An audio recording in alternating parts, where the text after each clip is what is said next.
जी दोस्तों, फाइवर के बारे में आपको बेसिक इंफॉर्मेशन मिल गई। अब फाइवर में एक एबिलिटी है, बड़ी खास किस्म की एबिलिटी है जो एम्प्लॉयर्स को क्लाइंट्स को दी जाती है। वैसे तो आपको पता लग गया कि गिग्स हैं, क्लाइंट आए, गिग्स देखे, अच्छी लगी तो इनबॉक्स पे बात करें और उसके बाद खरीद ले। इसको तो हम बड़े डिटेल से डिस्कस कर चुके हैं। पर बाज़ औक़ात ऐसा भी होता है कि क्लाइंट को उसके मिज़ाज के मुताबिक, उसकी पसंद के मुताबिक कोई गिग नहीं नज़र आती। फिर क्लाइंट क्या करे बेचारा? तो जनाब क्लाइंट ये करे कि क्लाइंट को एक एबिलिटी दी जाती है जिसको कहा जाता है बायर रिक्वेस्ट, ठीक है?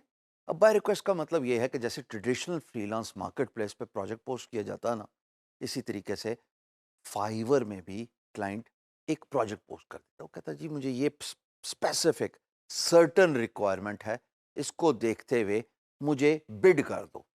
हाँ, सही सुना। फाइवर पे भी फ्रीलांसर्स बिड करते हैं, खाली गिग नहीं लगाते। ये मॉडल अब पूरी दुनिया में ही इंट्रोड्यूस हो रहा है, चाहे फाइवर हो, चाहे उधर अपवर्क हो, चाहे गुरु डॉट कॉम हो, वहाँ पे सर्विसेज़ आप डाल सकते हैं इन अ फॉर्म ऑफ गिग और यहाँ पे on non traditional freelance market place client project post करें। सो बाय रिक्वेस्ट क्या है? बाय रिक्वेस्ट तो एक तरीका है कि क्लाइंट आए और वो प्रोजेक्ट पोस्ट कर दे। पर जो अमूमन सबसे ज़्यादा दुश्वारी देखी जाती है फ्रीलांसर्स के फ्रंट पे वो ये है कि जनाब बाय रिक्वेस्ट नज़र नहीं आती। तो उसकी रीज़न्स मैं आपको आज बता देता हूँ ताकि इस सवाल के जवाब वंस फॉर ऑल ख़त्म हो जाएँ। लो जी, पहली रीज़न तो ये है कि अगर आपका फाइवर का अकाउंट नया है और आपने जनाब नई गिग बनाई तो एन मुमकिन है कि आपको good number of buy request ना नज़र आएँ। और फिर दूसरा सब कैटेगरीज़, आपने जिस कैटेगरी में गिग रखी हुई है, उस कैटेगरी के बेस पे ही तो क्लाइंट का अगर प्रोजेक्ट डालेगा तो आपको नज़र आएगी ना। ये तो बेसिक एल्गो है जो कॉमन सेंस है और होना भी ऐसी चाहिए। मैं ग्राफिक डिज़ाइनर हूँ तो मुझे बाय रिक्वेस्ट किसकी नज़र आनी चाहिए? मुझे ग्राफिक डिज़ाइनिंग की जॉब्स नज़र आनी चाहिए ना, जिसके बेस पे मैं ऑफ़र भेज सकूँ। तो जनाब ये तो थी बेसिक बातें और क्या इसका तरीकाकार है? इसका तरीकाकार ये है कि आप पहले तो 7 गिग्स बनाएँ, फिर इसका तरीकाकार ये है कि अच्छी गिग्स बनाएँ, जिसके बारे में हम तफ़सीलन बात कर चुके हैं। और फिर एक इम्पॉर्टेंट बात ये है कि जनाब आप उसमें टैग्स डालें। दिन में एक फ्रीलांसर 10 से ज़्यादा ऑफ़र नहीं सेंड कर सकता। अब ये ऑफ़र क्या है? ये बिडिंग है। तो अब थोड़ा-सा ज़रा देखते हैं कि एक ऑफ़र कैसे सबमिट की जा सकती है ऑन अ बायर रिक्वेस्ट।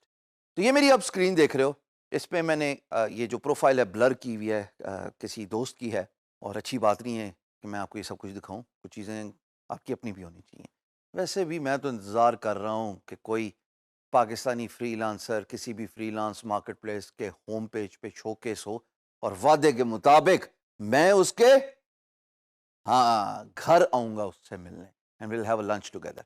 लो जी भाई साहब, ये एक प्रोफ़ाइल है जिसमें आपकी एक्टिव गिग्स नज़र आ रही हैं और इसमें सब कुछ है। मैं इस पे मोर पे क्लिक करूँगा, तो आप जब देखोगे by clicking on the buy request यहाँ पे अगर बाय रिक्वेस्ट शो हो गई, तो मुझे नज़र आ जाएगी। अब ये डिफरेंट टाइम्स पे डिफरेंट शो होती हैं। हायर होती जाए ना प्रोफ़ाइल, यानी कि लेवल 1, लेवल 2, सुपर सेलर, फिर तो ये फ्रीक्वेंटली नज़र आ रही होती हैं। शुरू में आपको थोड़ी दिक्कत होती है और इसका कोई स्पेसिफिक टाइम नहीं है, ये पीरियोडिकली शो होती हैं। सो मेरे से ये सवाल अमूमन पूछा जाता है कि सर ये किस वक़्त आती हैं?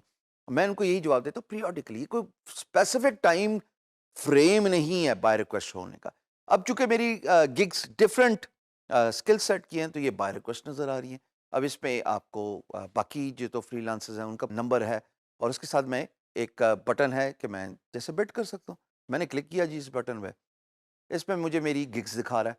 अब जिस गिग के रिलेटेड ये बायर रिक्वेस्ट है, तो मैं उसको सिलेक्ट करूँगा। उसको सिलेक्ट करने के बाद एक सिंपल सा प्रोसेस है जो हर फ्रीलांस मार्केट प्लेस पे आपको नज़र आता है और वो ये है कि मैं इस पे प्राइस दूँगा, इसकी बिड डालूँगा, उस पे डिलीवरी टाइम दूँगा और उसके बाद मैं उसके और भी स्पेक्स हैं जो आपको नीचे नज़र आ रहे हैं। They vary from gig to gig. मिसाल के तौर पे ग्राफिक डिज़ाइनिंग में कुछ और चीज़ें रिक्वायरमेंट हो सकती हैं कि आपने कुछ सबमिट करना है तो अटैच भी कर दो।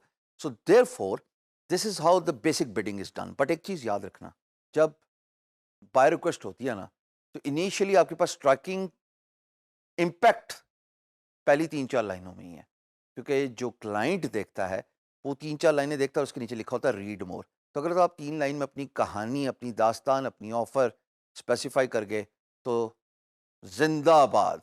नहीं, तो वो आपको क्यों रीड मोर पे क्लिक करेगा। अब मैं इसको फिल नहीं कर रहा, ये बेसिक इन्फॉर्मेशन है और सबमिट करें, आपकी ऑफ़र चली जाएगी। But please it depends on your gig, it depends on your skill set, it depends on your tags, it depends on lot of attributes. और जितना आप अच्छी गिग बनाएँगे और जितना आप एक्टिवली देखेंगे, मिसाल के तौर पे आप पीरियोडिकली इस सेक्शन को देखते रहें ना। पीरियोडिकली जब आप देखते रहेंगे तो ऐन मुमकिन है कि आपको शो हो जाए, और जब शो हो जाए तो चांस ना ज़ाया करें। 10 ऑफ़र्स आपको 1 दिन में मिलती हैं, 24 घंटे में मिलती हैं, why would you lose it? Keep yourself active on Fiverr, that's the key. मैं रिपीट कर रहा हूँ, ना मैं क्यों रिपीट करूँ, खुद ही रिवाइज़ करके देख लो।